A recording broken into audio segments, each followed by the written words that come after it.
Share करने जा रही हूं कि कैसे न्यायों की किताब में दर्ज एक न्यायी की जिंदगी से हम परमेश्वर के वचन की गहरी बातों को सीख सकते हैं। जब हम न्यायों की किताब पढ़ते हैं, जजेस की किताब पढ़ते हैं, ये एक साइकिल को, एक पैटर्न को दर्शाती है। और पैटर्न ये है कि परमेश्वर के लोग परमेश्वर से जब जब दूर हुए, उन्हें एक ऐसी जगह पर लाकर खड़ा कर दिया जहां पर शत्रुओं ने उन पर आक्रमण किए, जहां पर उन पर यातनाएं की गई कि उन्हें उनके बीच हाहाकार मच जाती थी। फिर वो अपने आप को रिपेंटेंस के साथ, मनफिराव के साथ परमेश्वर के सामने लाते थे और प्रभु अपनी दया में, अपनी कृपा में उन्हें माफ कर देते थे और उसके बाद फिर से वो चीजें बहाल हो जाती थी। लेकिन कुछ अरसे के बाद फिर से वो उसी में गिर जाते थे।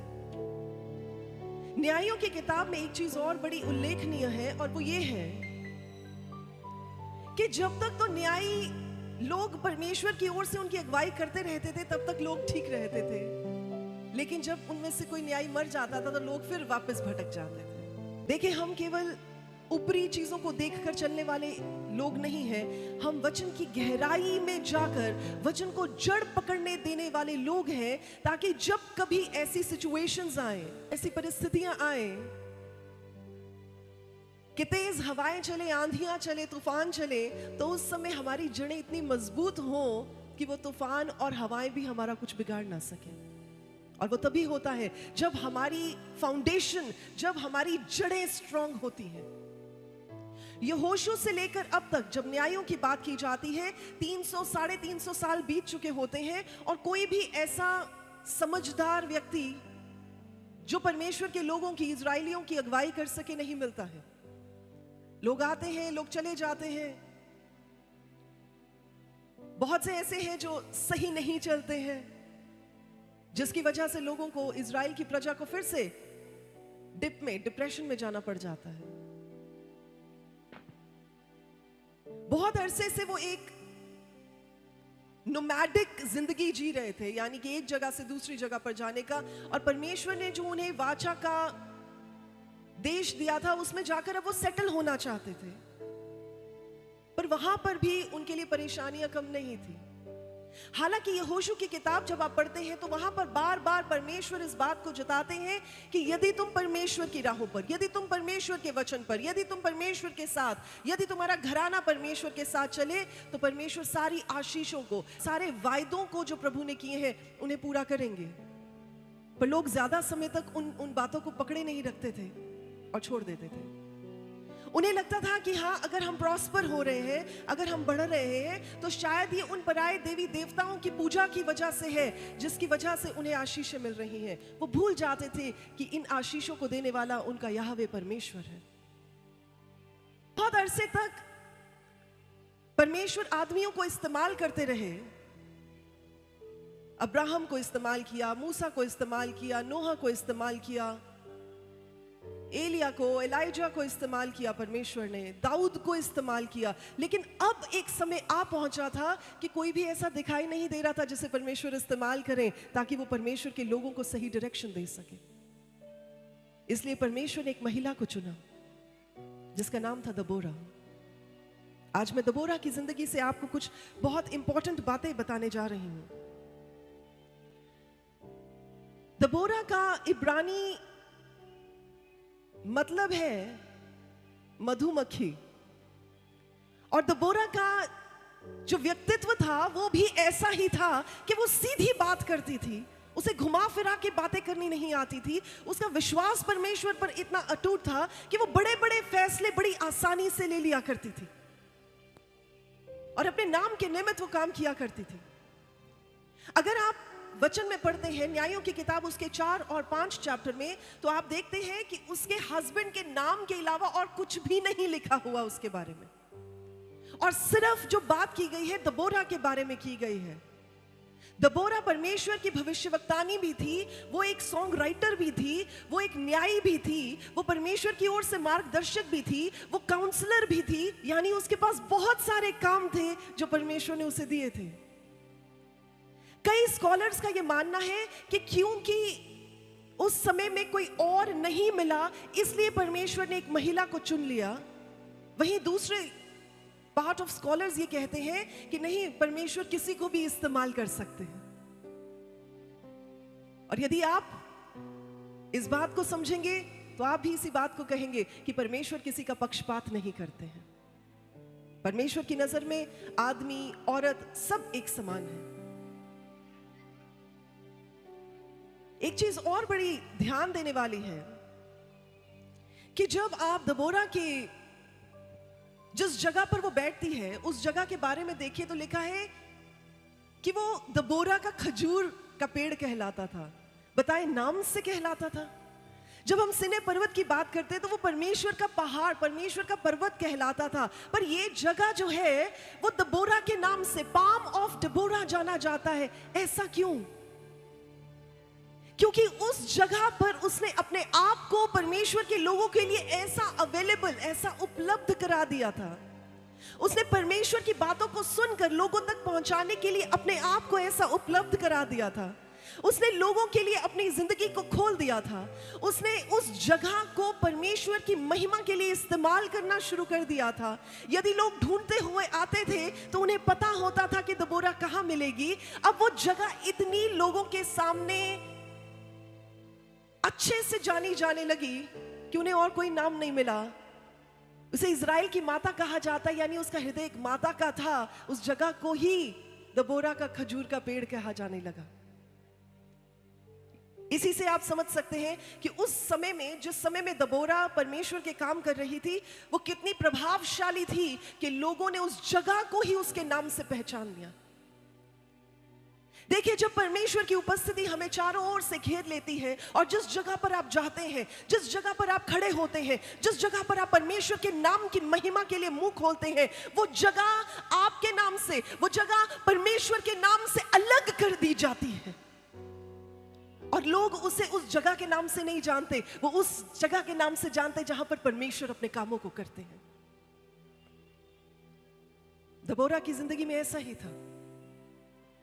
यहां तक कि वो इतना बड़ा फैसला ले लेती है कि 20 साल, क्योंकि उन पर इतना जुल्म किया जाता था, पर उनके खिलाफ कोई जाना सोच भी नहीं सकता था। वो इसलिए क्योंकि उनके पास 900 आयरन के, लोहे के रथ थे। उस जमाने में लोहे के रथ होना एक बहुत बड़ी बात मानी जाती थी और इनके पास ऐसी कोई प्रोविजंस नहीं थी।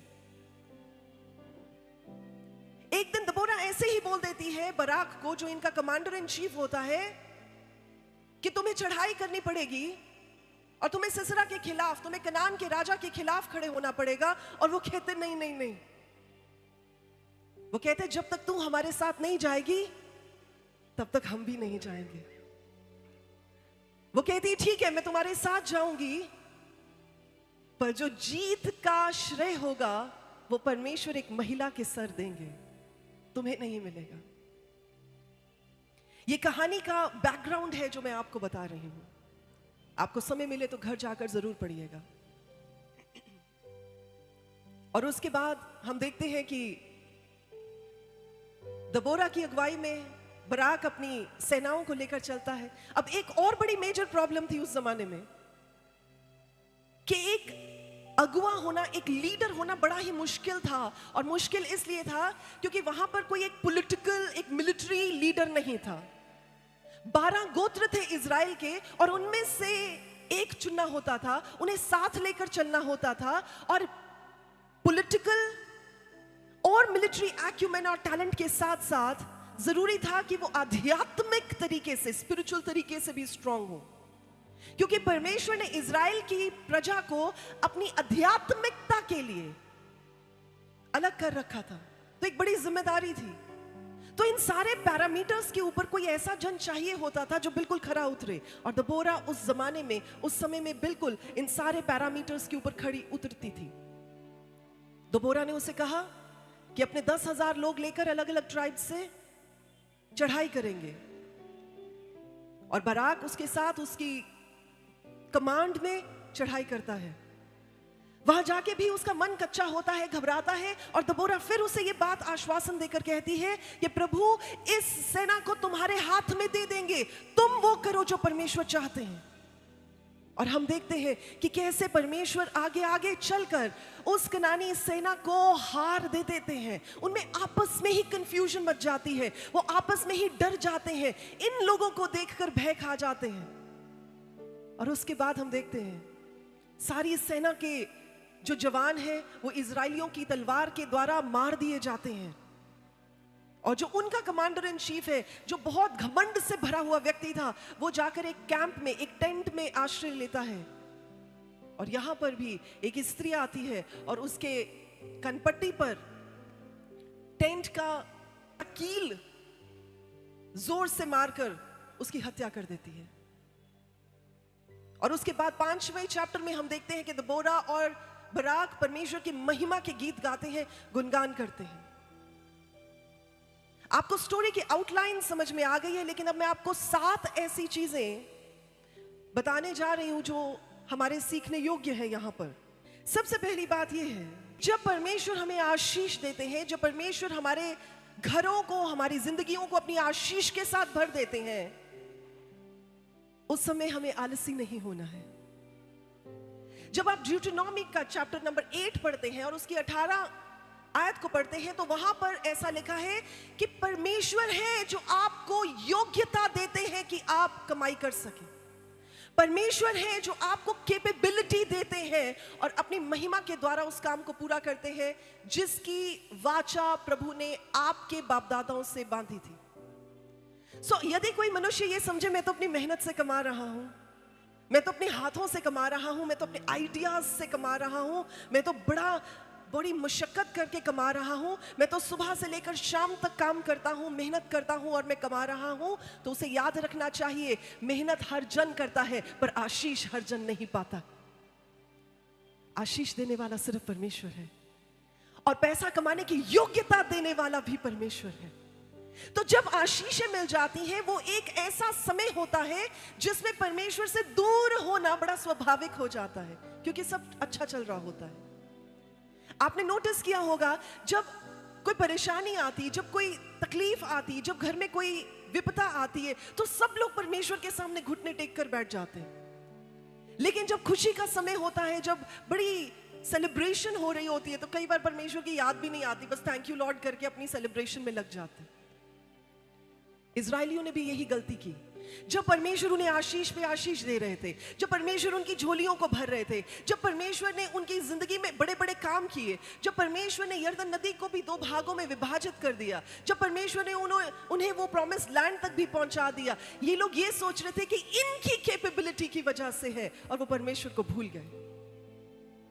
सबसे पहली चीज जो हम न्यायों की किताब से, दबोरा की जिंदगी से, दबोरा के कामों से सीखते हैं, वो ये है कि जब हमें हमारी जिंदगी में परमेश्वर आशीषित करे, तो हमें परमेश्वर को साइड पे नहीं कर देना है। हमें आलसी नहीं हो जाना है, हमें कंप्लेसेंट नहीं हो जाना है, हमें और परमेश्वर के नजदीक आ जाना है, ये जानते हुए कि इन आशीषों के स्रोत सिर्फ परमेश्वर खुद है। जो गलती इजरायलियों ने की और बार बार की, वो गलतियां हम परमेश्वर के लोग ना करें। परमेश्वर का वचन समय समय पर अपने लोगों के द्वारा, अपने दासों के द्वारा, अपनी दासियों के द्वारा हम तक इसलिए पहुंचाया जाता है ताकि हमें सही दिशा दी जाए, ताकि हमें सही मार्ग दिया जाए, ताकि हमें उस मार्ग पर चलने पर हमारी अगुवाई की जाए जहां शायद हम हो सकता है भटक रहे हो। प्रभु करेक्शन के लिए, ट्रेनिंग के लिए, इक्विपमेंट के लिए अपने वचन को समय समय पर भेजते हैं। अभी समय बहुत अच्छे चल रहे हैं, अभी आशीषों का समय चल रहा है, लेकिन एक समय आएगा जब टेम्पटेशंस होंगी, एक समय आएगा जब चीजें हिलाई जाएंगी, एक समय आएगा जब देश देश पर चढ़ाई करके एक दूसरे को विनाश के रास्ते पर ले जाएगा, एक समय आएगा जब सब कुछ तहस नहस होने की कगार पर होगा। उस समय हमें परमेश्वर की और भी जरूरत होगी। तो ये ना करें कि जब सब कुछ सही है तो दूर रहे, जब जरूरत आ गई तो हम परमेश्वर के नजदीक आ जाएं। अगर हम अभी परमेश्वर के साथ लिपटे रहेंगे तो वो तूफान भी हमारे सामने कुछ नहीं कर पाएगा, वो आंधी भी हमें छूने ना पाएगी, वो पानी भी हमें डुबोने ना पाएगा, वो आग भी हमें झुलसाने ना पाएगी। क्या मैं किसी से बात कर रही हूं? तो जब पीस का समय होता है, जब शांति का समय होता है, जब आशीषों का समय होता है, ये वो समय होता है जिसमें हम परमेश्वर के और नजदीक आ जाते हैं। और जब आपको परमेश्वर आशीषित करे, परमेश्वर को प्रभु की महिमा देनी ना भूले। जो प्रभु का है वो प्रभु को दे। प्रभु अपनी महिमा किसी के साथ नहीं बांटते, तो अपनी महिमा लोगों को मत दें, अपनी महिमा किसी व्यक्ति विशेष को ना दें, अपनी महिमा परमेश्वर को दें।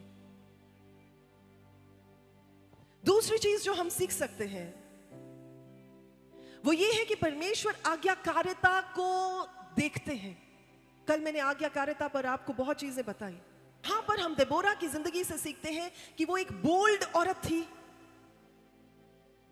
वो अपने पक्ष को रखना जानती थी और वो अपनी कही हुई बात पर खड़े होकर उसका सामना करना भी जानती थी। जैसे हमने पहले भी बात की, ऐसा नहीं था कि वो सिर्फ भविष्यवाणियां करा करती थी, वो एक वॉरियर भी थी, वो एक न्यायी भी थी। उसके पास बहुत सारे काम थे, पर फिर भी वो हर एक काम में, हर एक पहलू में विश्वास योग्य ठहरी। देखिए, हम में से हर एक की जिंदगी में परमेश्वर ने कोई ना कोई चीज दी है, कोई ना कोई तोड़ा दिया है, कोई ना कोई टैलेंट दिया है। हम में से कोई जन ऐसा नहीं है जो कह सके कि मेरे पास कुछ नहीं है। आप जब अपनी जिंदगी को टटोलेंगे, आपको दिखाई देगा कि जो आपके पास है शायद किसी और के पास नहीं है, पर आप उसका क्या कर रहे हैं। आज सुबह मैं किसी से बात कर रही थी और मैं उन्हें बता रही थी, एक तोड़े वाले को भी मिला कुछ, 2 तोड़े वाले को भी दिए गए 2 तोड़े, 5 को भी दिए गए 5, पर एक वाले ने यह सोचा मेरे लिए तो बहुत कम है। पर याद रखें, एक वाले को भी खाली हाथ नहीं रखा गया, उसके पास कुछ तो था। आपके पास कुछ तो है,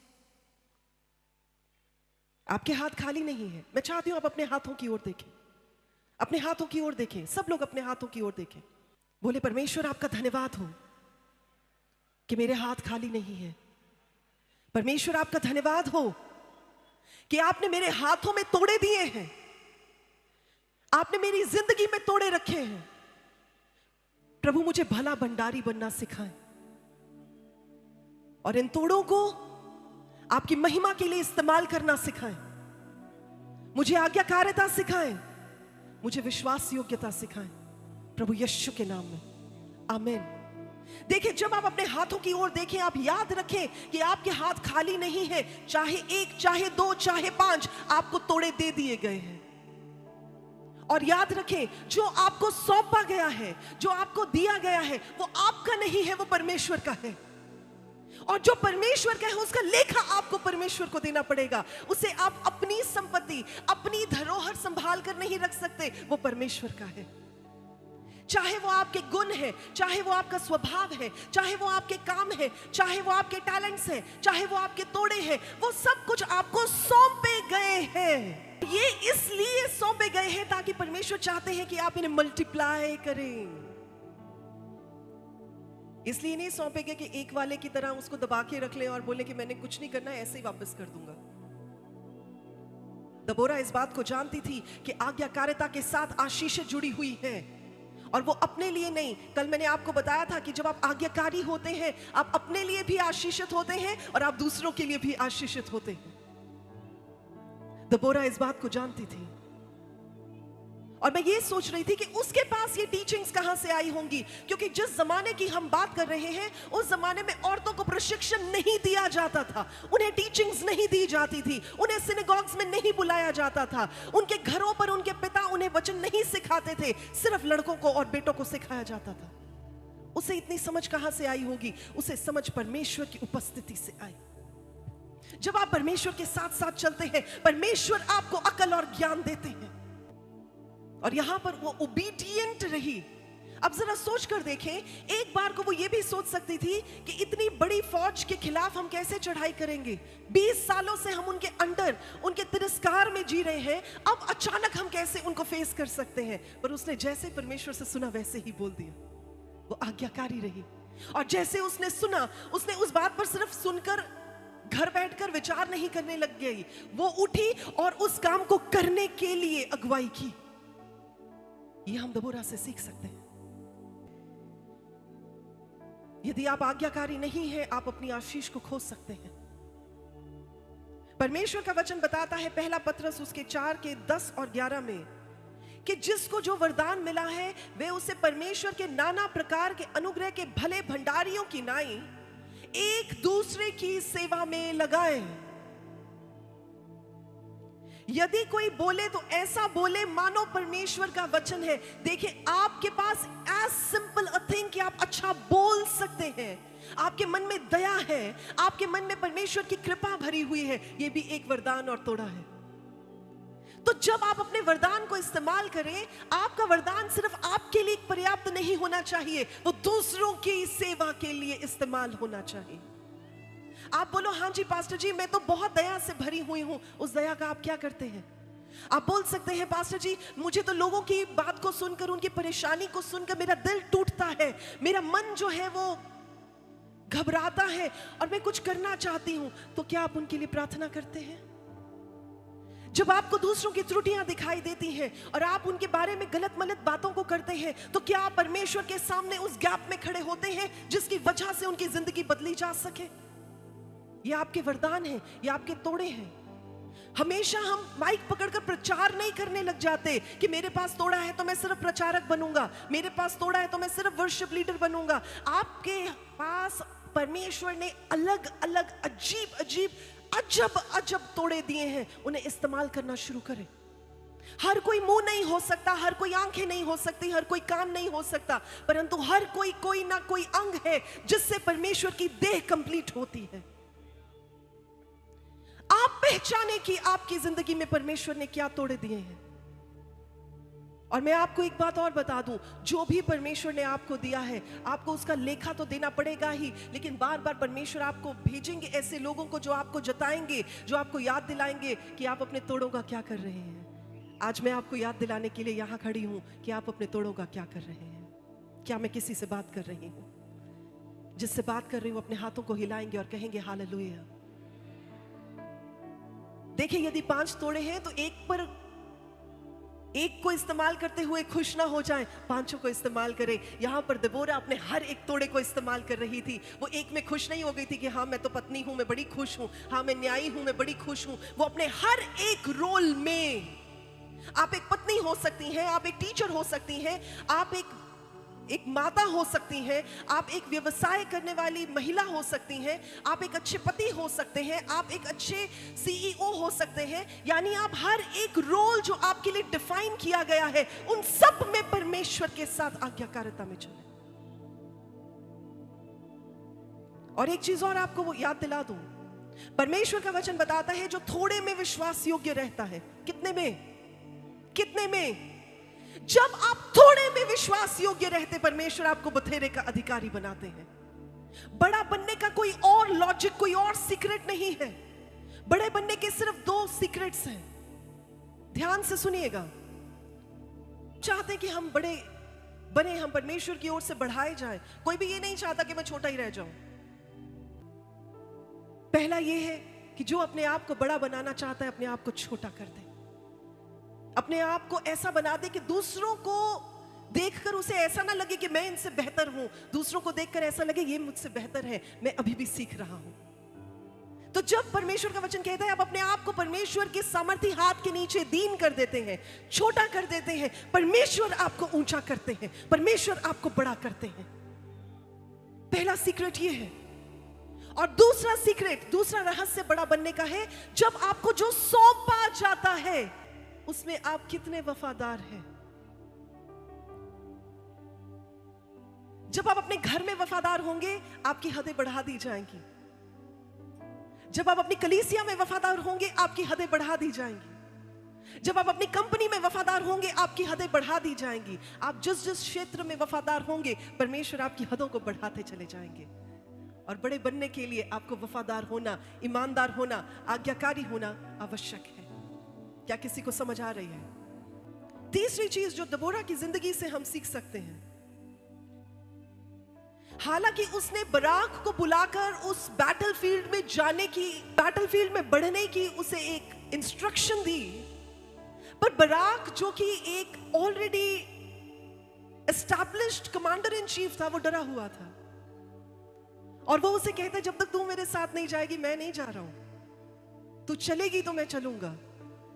अब यहां पर इसके वॉरियर इंस्टिंक्ट्स, यहां पर इसकी लीडरशिप क्वालिटी नजर में आती है। उसने ये नहीं कहा कि मैं तो एक औरत हूं, मैं क्यों साथ जाऊंगी, तेरा जाना बनता है तू जा। उसने एक लीडर होने की जिम्मेदारी उस जगह पर निभाई और बैकआउट नहीं किया उसने अपने शब्दों से। वो आगे खड़ी हुई और साथ चली।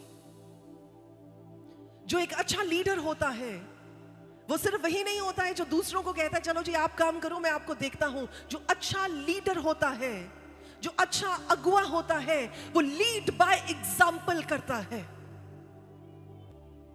यहां पर उसने एक लीडर होने का, एक अगुवा होने का अच्छा उदाहरण दिया। अदरवाइज बैटलफील्ड में औरतों के जाने की कोई जगह, कोई संभावना नहीं होती थी। परंतु ये महिला डरी नहीं और ये परमेश्वर में होकर उस जगह पर पहुंच गई। और बैटलफील्ड में भी ये इंस्ट्रक्शंस दे रही है, बैटलफील्ड में भी ये उन्हें अगुवाई कर रही है, बैटलफील्ड में भी ये परमेश्वर के निर्देशों को इन तक पहुंचा रही है, क्योंकि ये एक अच्छी अगुवा होने का उदाहरण प्रदर्शित कर रही है। मैं आपके साथ एक उदाहरण शेयर करना चाहती हूं। एक बार एक कलीसिया में एक व्यक्ति आता है और बहुत ही वो अपने आप को सोचता है कि मैं तो एक कंपनी का मैनेजर हूं, तो वो अपने आप को बड़ा अच्छे से सूट बूट पहन के संबोधित करने की कोशिश करता है। जब वो कलीसिया में पहुंचता है, वहां पर एक महिला जो है वो झाड़ू पोछा कर रही होती है और वो बड़े मन से परमेश्वर के भवन में सेवा कर रही होती है। और जब ये लड़का आता है, ये अपने आप में बड़े घमंड से, बड़े अभिमान से भरा हुआ आता है और उसे कहता है, हे औरत, पास्टर कहां मिलेंगे? तो वो बोलती है कि पास्टर भी थोड़ी देर में आएंगे, आप बैठें। तो वो कहता है, मेरे जूते ना खराब हो जाए तुम्हारे पानी से, थोड़ा उधर करके साफ करो। वो कहती है, आप थोड़ी देर बाहर वेट कर लें। और वो उसके साथ बड़ी बदतमीजी के साथ बातचीत कर रहा होता है। थोड़ी देर के बाद पास्टर आता है, वो जाकर पासवान के साथ बातचीत करने लग जाता है। और कुछ समय के बाद वो देखता है कि वो औरत अपने सारे काम को कंप्लीट करके अपना वो एप्रन जो उसने पहना होता है उसको निकालती है और अपनी मर्सिडीज बेंज में जाने के लिए अपने कदम को बढ़ाती है। वो लड़का पास्टर से पूछता है, ये मर्सिडीज किसकी है? वो कहते हैं, इस महिला की। बोले, ये क्या काम करती है? बोले, ये बहुत बड़ी बिजनेस वुमन है। बोले, तो यहां पर झाड़ू पोछा क्यों कर रही थी? कहते, ये परमेश्वर की सेवा करती है। देखिए, जब आप खुद लीड बाय एग्जाम्पल करेंगे, तब, जब मैं आपको बता रही हूं, आपका औहदा बढ़ेगा, आप अगुवे की जगह पर पहुंचेंगे, तब आप लोगों को बता सकेंगे कि ये काम मुश्किल नहीं है, ये काम मैं भी करता हुआ आया हूं और परमेश्वर ने मुझे ऊंचा किया है। जब आप उदाहरण बनते हैं, तब लोग आपकी इज्जत करते हैं। जब आप ऑर्डर देते हैं तो लोग इज्जत नहीं करते हैं। और मुझे लगता है कि उसने अपने पर्सनल टेस्टमनी को, उसकी पर्सनल गवाही जो उसकी जिंदगी में परमेश्वर के साथ उसका नाता है, उसका प्रदर्शन किया उस जगह पर जाकर। देखिए, दूर से तो सभी आत्मिक लग सकते हैं। हाँ, मैं बड़ा आत्मिक हूं, हाँ मैं यहां पर काम करता हूं, मैं बड़ा आत्मिक हूं, मैं बड़ा स्पिरिचुअल हूं। दूर से सब स्पिरिचुअल लग सकते हैं, लेकिन जब आप उनकी पर्सनल लाइफ में देखें तो आपको पता चलेगा कि वो कितने पानी में खड़े होते हैं। यहां पर जाकर उसने उस बैटलफील्ड में उस बात को दर्शाया कि वो डरती नहीं है। और हम कब नहीं डरते, कब हम निडर हो जाते हैं? जब हमें पता है परमेश्वर हमारे साथ है। हमारी निर्भयता, हमारी निडरता किसी और जन से नहीं आती, इस बात से नहीं आती कि मेरे आसपास कितने सिक्योरिटी गार्ड्स हैं, कि मैं अकेली नहीं हूं, मेरा परमेश्वर मेरे साथ है। तो चाहे मैं युद्ध के मैदान में भी होंगी, वहां पर भी कोई अस्त्र, कोई शस्त्र मेरी हानि नहीं कर सकेगा, क्योंकि मेरा परमेश्वर मेरी आड़ है। तो पहले कि हम उस जगह पर पहुंचे, परमेश्वर हमसे पहले पहुंच जाते हैं। वचन में ऐसा लिखा है, the spirit of the Lord goes before us, यानी परमेश्वर का पवित्र आत्मा हमसे पहले आगे जाता है और उबड़ खबड़ रास्तों को सीधा करता जाता है। यानी इससे पहले कि आप उस जगह पर पहुंचे, ध्यान से सुनिएगा, इससे पहले कि आप समुद्र के बीच में पहुंचेंगे, उस नाव में जहां पर तूफान आएंगे, आप देखेंगे परमेश्वर पहले ही उस जगह पर मौजूद होंगे। इससे पहले कि शद्रक, मेशक और अबेदनेगो को उस आग की भट्टी में झोंका गया, इससे पहले कि राजा नबूकदनेस्सर उन तीनों को और उनके साथ परमेश्वर को घूमता हुआ देखता, प्रभु उनका पहले से ही इंतजार कर रहे थे। तभी वचन कहता है तुम पानियों में से होकर जाओगे, पानी तुम्हें डुबो नहीं सकेंगे। यशायाह नबी की किताब चैप्टर नंबर 43। तुम आग में से भी होकर जाओगे। और ऐसा नहीं लिखा तुम, लिखा है जब तू पानियों में से जाए, यानी पानी में से जाना पड़ेगा। क्या मैं किसी से बात कर रही हूं? क्या मैं किसी से बात कर रही हूं? यानी पानियों में से होकर जाना पड़ेगा। आप ऐसे नहीं कह सकते मैं सेफ डिस्टेंस में खड़े होकर बस यहीं पे एंजॉय कर लूं। आपको पानियों में से निकलना पड़ेगा। लिखा है जब तू पानियों में से जाए, जब तू आग में से गुजरे। जब यानी करना पड़ेगा, उसमें से जाना पड़ेगा। आपको अपने विश्वास की विश्वास योग्यता दिखानी पड़ेगी। और जब जब ऐसा होगा तब तब आप परमेश्वर को आपसे पहले उस जगह पर पहुंचे हुए पाएंगे जिस जगह पर परमेश्वर आपको लेकर आए हैं। ध्यान से सुनिएगा। I don't know who am I speaking to this evening. मैं किसी से बात कर रही हूं। आप जिस जगह पर हैं आप अकेले नहीं हैं। आप जिस जगह पर हैं घबराए नहीं। आप जिस जगह पर हैं ये मत सोचें कि परमेश्वर ने आपको यहां क्यों लेकर आए हैं। इससे पहले कि आप पहुंचाए गए परमेश्वर हैं। इससे पहले कि आप वहां पहुंचे परमेश्वर है। इससे पहले कि अब्राहम था परमेश्वर है। ओह ही इज। और प्रभु आपको कोई ऐसी जगह पर नहीं लेकर जाएंगे जहां वो आपसे पहले ना पहुंचे हो। अगर आप तकलीफ में हैं तो परमेश्वर आपसे पहले उस जगह पर आपको मिलेंगे। अगर आप आंसुओं में हैं तो आपसे पहले आप परमेश्वर को उस जगह पर खड़ा पाएंगे। वचन बताता है हमारा ऐसा महायाजक नहीं है जो हमारे दुखों में सहभागी ना हो सके। प्रभु यीशु मसीह एक आसान सी जिंदगी जी सकते थे, एक आसान सी कंफर्टेबल लाइफस्टाइल एंजॉय कर सकते थे, पर उन्होंने वो सब कुछ देखा जो एक साधारण व्यक्ति में और आप देख सकते हैं। वो एक नॉर्मल जिंदगी, एक साधारण जिंदगी को जीते हुए बड़े हुए, एक साधारण जिंदगी को देखते हुए अपने डिसाइपल्स के साथ मूव अराउंड करते थे। वो कोई बड़े बड़े 5 स्टार होटल्स में नहीं रहते थे, साधारण। ताकि जब मैं और आप अपने साधारणपन में परमेश्वर को पुकारें और परमेश्वर को कहें कि प्रभु ये बड़ा मुश्किल है, तो प्रभु यीशु ये बात कहे बेटा डोंट वरी, मैं इसमें से गुजर चुका हूं, मैं तुम्हें संभालूंगा। वो ऐसा महायाजक नहीं है जो हमारे दुखों में हमारे साथ सहभागी ना हो सके। और वचन बताता है वो सब चीजों में परखा तो गया। तो ऐसी कोई टेम्पटेशन नहीं है जो आप बोले कि नहीं मुझ पर पता नहीं कैसे आ गई। मैं तो इतना मानता हूं परमेश्वर को, मैं तो इतना परमेश्वर के साथ लिपट कर चलती हूं, मैं तो इतना प्रभु के ऊपर विश्वास करती हूं, फिर ऐसा क्यों? जितना आप विश्वास करेंगे उतनी आपकी विश्वास की परख की जाएगी। और खुश हो जाएं जब आपकी विश्वास की परख की जाती है। खुश हो जाए, आनंदित हो जाए। जैसे अय्यूब के समय में परमेश्वर अय्यूब की गवाही दे रहे थे कि क्या तुमने मेरे दास अय्यूब को देखा है? उसके जैसा धर्मी परमेश्वर कहते हैं पूरे जगत में, पूरे संसार में कोई नहीं है। जरा सोच के देखें, एक व्यक्ति, एक इंसान, एक मनुष्य मात्र जो मिट्टी से बना है, परमेश्वर उसकी गवाही दे रहे हैं। Oh what a testimony, what a testimony. क्या गवाही होगी उस व्यक्ति की कि परमेश्वर अपने मुंह से कह रहे कि क्या तुमने मेरे दास को देखा है? तो मैं ये परसीव कर रही होती हूं जिस समय मैं किसी परेशानी में से निकल रही होती हूं कि इस समय परमेश्वर की नजर तो मुझ पर है कि मैं कैसा बिहेव कर रही हूं, पर इसका मतलब शैतान भी देख रहा होगा कि मैं कैसे रिएक्ट कर रही हूं। और मैं ये बात कहती हूं हमेशा, प्रभु मैं आपके वचनों के अनुसार चलूंगी। और फिर मैं स्क्रिप्चर्स निकाल लेती हूं जो उस सिचुएशन के अकॉर्डिंगली होते हैं। और मैं इस बात को कहती हूं परमेश्वर मैं आपके वचनों पर खरी उतरूंगी और मैं शैतान को शर्मिंदा करूंगी। That is my strength कि प्रभु आपके वचनों पर चलना नहीं छोड़ूंगी। दबोरा से ये बात हम सीख सकते हैं कि जब परमेश्वर हमारी ओर है तो हमारा सामना कौन कर सकता है? जब परमेश्वर आपकी ओर है तो क्या बीमारी, क्या कलेश,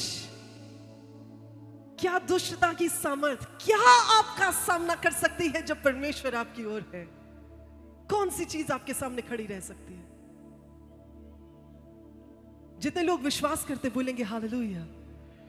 देखिए कोई ऐसी चीज, कोई ऐसी शय नहीं है जो प्रभु यीशु मसीह के नाम के आगे स्थिर रह सके। एक ही नाम दिया गया है, एक ही नाम दिया गया है, स्वर्ग के नीचे, पृथ्वी के ऊपर, मनुष्यों के बीच एक ही नाम दिया गया है, जस्ट वन नेम, और वो है यीशु मसीह का नाम। सिर्फ एक ही नाम दिया गया है। यहां पर इस बात को भी हम देख सकते हैं कि कनान के राजा के पास तो रथ थे, पर परमेश्वर का वचन कहता है किन्हीं को तो रथों का, घोड़ों का भरोसा है, हमें तो अपने परमेश्वर यहोवा पर भरोसा है। हालेलुया। वो रथ भी कुछ ना कर सके क्योंकि इनके साथ परमेश्वर था। एक और चीज, जो पांचवी चीज हम सीख सकते हैं दबोरा की जिंदगी में, वो ये है कि जैसे ही उन्हें परमेश्वर ने विक्ट्री दी, जैसे ही उन्होंने सिसेरा को हरा दिया, जैसे ही वो पूरी की पूरी कनानी सेना जो है वो तहस नहस कर दी गई, उन्होंने वेट नहीं की कि घर जाएंगे तो थैंक्स गिविंग प्रेयर रख लेंगे। उन्होंने उसी जगह से परमेश्वर की महिमा करनी शुरू कर दी। This is very powerful. ये बहुत शक्तिशाली बात है अगर आप इस बात को समझ सके। जब आप परमेश्वर का धन्यवाद देते हैं, क्या करते हैं? जोर से बोलेंगे धन्यवाद। देने वाले लोग जोर से बोलेंगे धन्यवाद। जब जब आप परमेश्वर का धन्यवाद देते हैं, तब तब आप और जगह बना लेते हैं परमेश्वर से और आशीषों को पाने के लिए। और धन्यवाद बड़ी बड़ी चीजों के लिए देना आसान होता है। प्रभु धन्यवाद, आपने मुझे गाड़ी दे दी, धन्यवाद आपने मुझे बंगला दे दिया, धन्यवाद आपने मुझे अच्छे कपड़े दे दिए। इन चीजों के लिए धन्यवाद करना बड़ा आसान होता है, पर छोटी छोटी बातों में जो इंसान परमेश्वर का धन्यवाद करना जानता है, वो अपने लिए बड़ी बड़ी जगह बना देता है ताकि परमेश्वर उसे बड़ी बड़ी आशीषों से भर सके। तो ये इंसानी फितरत होती है कि जो कमी होती है उस पर बार बार हमारी नजर जाती है। तो जब आप धन्यवाद करने लगते हैं ना, तो शैतान आकर कान में खुसफुसाता है और कहता है अभी ये तो तेरा ठीक नहीं हुआ, धन्यवाद काहे का? अभी तो तेरे पेट में दर्द हो रही है, धन्यवाद काहे का? अभी तो तेरा बच्चा तेरा कहना नहीं मानता, धन्यवाद काहे का? जिस समय आपके कानों में वो फुसफुसाए, उस समय कहे पूरा शरीर तो ठीक है ना, सिर्फ पेट में दर्द है, इसलिए परमेश्वर का धन्यवाद हो। पूरा घराना तो हिफाजत से है ना, सुरक्षित है ना, एक बेटा कहना नहीं मानता, तब भी कोई बात नहीं, परमेश्वर का धन्यवाद हो। जिस समय आपके कानों में वो नकारात्मक बातों को भेजे, उस समय परमेश्वर के वचन के साथ उसका सामना करें और परमेश्वर का धन्यवाद दें। There is power attached to thanksgiving। और जब आपको कुछ ना सूझे ना कि परमेश्वर आपको मैं धन्यवाद कर रही हूं, अच्छा मैं किस चीज के लिए करूं, अच्छा मैं किस बात के लिए परमेश्वर का धन्यवाद करूं, तो सोचे मत, सिर्फ इसलिए धन्यवाद करें कि परमेश्वर आप धन्यवाद के योग्य परमेश्वर है। दबोरा और बराक इस बात को जानते थे। इनसे हम सीख सकते हैं, जैसे ही वो जीते वैसे ही उन्होंने धन्यवाद देना शुरू किया। और धन्यवाद ऐसा नहीं दिया थैंक यू लॉर्ड आपने हमें जीत दे दी, पूरे का पूरा गीत लिख दिया। पूरा का पूरे अध्याय में वो देखें गीत प्रोमिनेंटली दिखता है कि वो परमेश्वर के कितने धन्यवादी हैं। और उसने इस बात को भी कहा कि परमेश्वर कहां से उठाकर लाए आप हमें और कहां पर आपने खड़ा किया, आपका धन्यवाद हो। ये छठी चीज है, सिक्स्थ चीज है जो हम सीख सकते हैं दबोरा की जिंदगी से, कि जब आप परमेश्वर का धन्यवाद देते हैं, आप सिर्फ फ्यूचर को ना देखें कि प्रभु मुझे क्या मिलने वाला है, मेरी जिंदगी में क्या रखा है। हाँ, पास्टर नीतू ने कहा था आशीषें आने वाली हैं, हाँ हमें ऑलरेडी आपके वचन से ये बात पता चल गई है कि आप ये करने वाले परमेश्वर हैं, तो आगे के लिए धन्यवाद। आप अपने पास्ट को देखें, उसे टटोलें, परमेश्वर का धन्यवाद दें और फिर आगे बढ़ें। अपने भविष्य को देखने से पहले अपने पास्ट को, अपने भूतकाल को देखें, और इसलिए ना देखें कि उसमें से गलतियां निकालें या उसमें से खामियां निकालें या उसमें से परमेश्वर को शिकायत करने का मौका निकालें। इसलिए धन्यवाद दें कि परमेश्वर जब आपने वहां पर नहीं रोका, जब आप वहां से लेकर यहां तक आए, तो आप आगे भी पहुंचाने वाले परमेश्वर हैं। इसीलिए अपने पास्ट को जब जब देखें तो सिर्फ परमेश्वर का धन्यवाद देने के लिए देखें। और दबोरा इस बात को कहती है कि इससे पहले कि मैं दबोरा खड़ी की गई, इससे पहले कि मैं इजराइल की माता खड़ी की गई, वो क्या कहती है कि इजराइल की सड़कें सूनी पड़ी थी, उन पर से चलने पर भी लोगों को डर लगता था। परमेश्वर मैं आपका धन्यवाद देती हूं कि आपने हमें यहां लाया। आठवीं और अंतिम चीज जो हम दबोरा की जिंदगी से सीख सकते हैं, परमेश्वर जिसे चुन लेते हैं। कितने लोग हैं जो कहते हैं मैं चुना हुआ हूं? थोड़े सोच सोच के कर रहे हैं। आपको यकीन नहीं कि आप चुने हुए? जो चुने हुए हैं हाथ ऊंचा करके बोले मैं चुना हुआ हूं। देखिए बुलाए हुए बहुत है, चुने हुए कम है। हम वो चुने हुए लोग हैं, हाथ ऊंचे ही रखें अपने। ऊंचे ही रखे, चुने हुए हैं, कोई छोटी मोटी बात थोड़ी है। स्वर्ग के राज्य में चुने हुए हैं, हमारा नाम लेकर पुकारा है परमेश्वर ने। प्रभु कहते तुम मेरे हो, हम चुने हुए हैं। अब हाथों को ऊंचा ही रखिएगा। मैं एक बात कहना चाहती हूं, हम जितने चुने हुए लोग हैं, जिन्हें परमेश्वर ने अपना नाम लेकर पुकारा है, जिन्हें परमेश्वर ने संसार से अलग किया है, जितने परमेश्वर की बातों को समझते, जानते और प्रभु के साथ चलते हैं, हम लोगों के लिए परमेश्वर ने ऊंचे स्थान रखे हैं। परमेश्वर का वचन बताता है कि जो लोग परमेश्वर से स्नेह करते हैं, भजन संहिता 91 को जब आप पढ़ेंगे, वहां लिखा है जो लोग परमेश्वर से स्नेह करते हैं, लिखा है क्योंकि उसने मुझसे स्नेह किया इसलिए मैं उसे छुड़ाऊंगा। और सिर्फ छुड़ाऊंगा ही नहीं, लिखा है मैं उसे ऊंचे स्थान पर खड़ा करूंगा क्योंकि उसने मेरे नाम को जान लिया है। कम ऑन, परमेश्वर का जोर से हालेलुया के साथ धन्यवाद दें। Thank you Lord. परमेश्वर जिन्हें चुन लेते हैं उन्हें ऊंचा उठाते हैं। बात और आपको बता दूं, परमेश्वर की नजर में कोई व्यक्ति पक्षपात के योग्य नहीं है। परमेश्वर अपने बेटियों से भी प्रेम करते हैं, अपने बेटों से भी प्रेम करते हैं। परमेश्वर महिलाओं को भी उठाना जानते हैं, परमेश्वर पुरुषों को भी उठाना जानते हैं। क्योंकि गलातियों की किताब उसके 3 चैप्टर में ऐसा लिखा है कि परमेश्वर ने, जब हमने प्रभु में नया जन्म पा लिया, हमने प्रभु यीशु मसीह को पहन लिया, अब ना कोई दास रहा, ना कोई स्वतंत्र रहा, ना कोई नर रहा, ना कोई नारी रहा, और ना ही कोई यहूदी रहा, ना ही कोई जेंटाइल रहा। परमेश्वर जिसको चुन लेते हैं, जितने चुने हुए हैं अपने पैरों पर खड़े हो जाएंगे। Come on, hallelujah. परमेश्वर पता किसे चुनते हैं? मैंने शुरू में एक पॉइंट बताया था, अगर आपको याद होगा तो, आपको 2 सीक्रेट्स बताए थे मैंने कि कैसे परमेश्वर बढ़ने का मौका देते हैं। और परमेश्वर चुनते पता किन्हें हैं? जो कमजोर होते हैं, जो अज्ञान होते हैं, जो मूढ़ होते हैं, जिनमें कोई अकल नहीं होती है, जिनमें अपनी कोई सामर्थ्य नहीं होती है, जिनमें अपना कुछ नहीं होता है, परमेश्वर उन्हें चुन लेते हैं। और जिन्हें परमेश्वर चुन लेते हैं, उनमें परमेश्वर अपना बल, अपना सामर्थ, अपना ज्ञान डाल देते हैं, ताकि वो बलवानों को, ज्ञानवानों को लज्जित कर सके, जिससे सिर्फ परमेश्वर की महिमा हो सके। तो जितने चुने हुए हैं वो कहेंगे परमेश्वर आपका धन्यवाद हो। ज्ञानता को अपने ज्ञान से भरने के लिए आपका धन्यवाद हो, और आपकी महिमा के लिए खड़ा करने के लिए आपका धन्यवाद हो। प्रभु यीशु के नाम में आमीन। अपने मुंहों को खोलेंगे और परमेश्वर की महिमा करना शुरू करेंगे। अपने मुंहों को खोलेंगे और अपनी जिंदगी के हर एक पहलू के लिए परमेश्वर को धन्यवाद देना शुरू करेंगे। Oh, thank you, Lord. ओ महिमा तेरी Thank you, Lord. गाए आसमां, गाए ये ज़मीन। इस समय जितने लोग परमेश्वर से हीलिंग को पाना चाहते हैं, चंगाई को पाना चाहते हैं, वो आगे आ सकते हैं।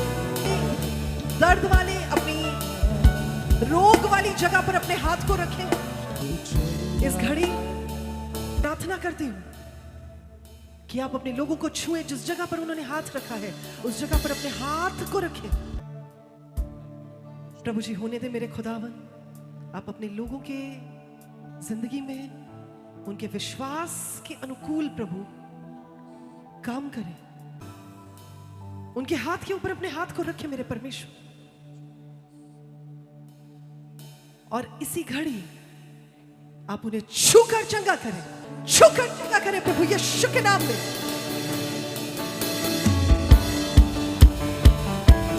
बीमारी बाहर निकल प्रभु यीशु के नाम में। दर्द बाहर निकल प्रभु यीशु के नाम में।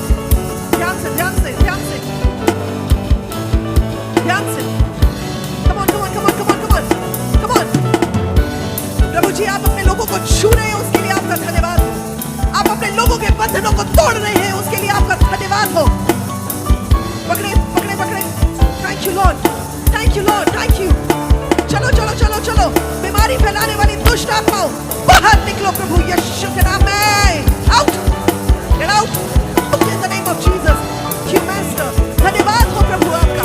बाहर निकल प्रभु यीशु के नाम में। नसें खुल रही हैं प्रभु यीशु के नाम में। इस समय अपने शरीरों को चेक करना शुरू करें। मैं महसूस कर रही हूँ गांठें डिसॉल्व हो रही हैं। अभी खुले। कब से नहीं खुल रहा था? 5-6 साल पहले से। ये बहन बता रही है क्या हुआ था आपके साथ?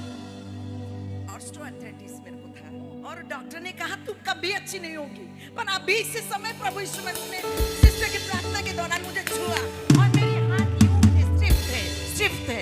मैं इसी टेढ़े हाथ से सारा काम करती थी। आज मेरे हाथ खुले हैं। सी प्रभु यीशु मसीह, सारी महिमा आदर आपको हो। हालेलुया।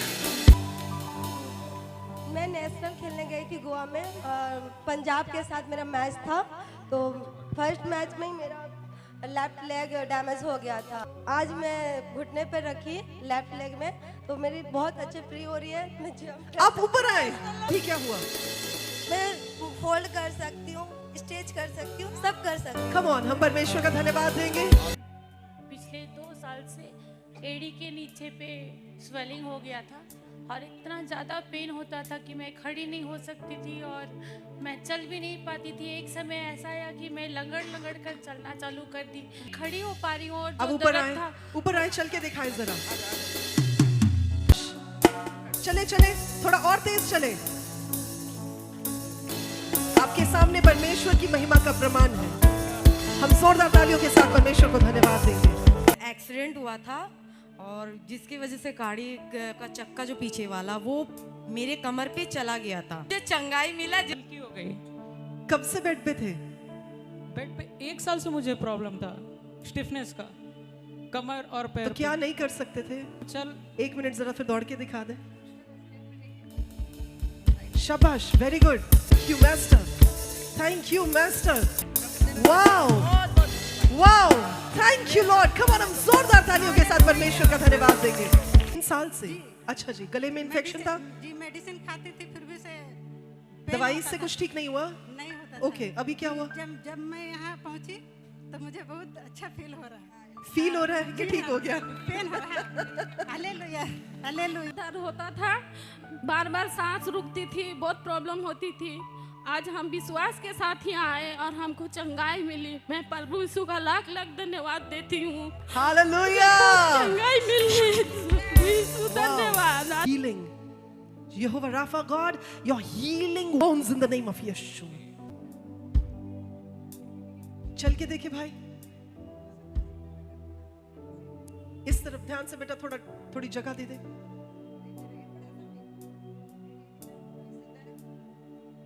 पकड़े नहीं, उन्हें चलने दे, उन्हें चलने दे, उन्हें चलने दे। शाबाश। क्या हम परमेश्वर का धन्यवाद दे सकते हैं? क्या हम जोरदार तालियों के साथ परमेश्वर का धन्यवाद दे सकते हैं? Oh, we thank you, Lord. भाई आप मुड़कर आ जाए। परमेश्वर का धन्यवाद दें।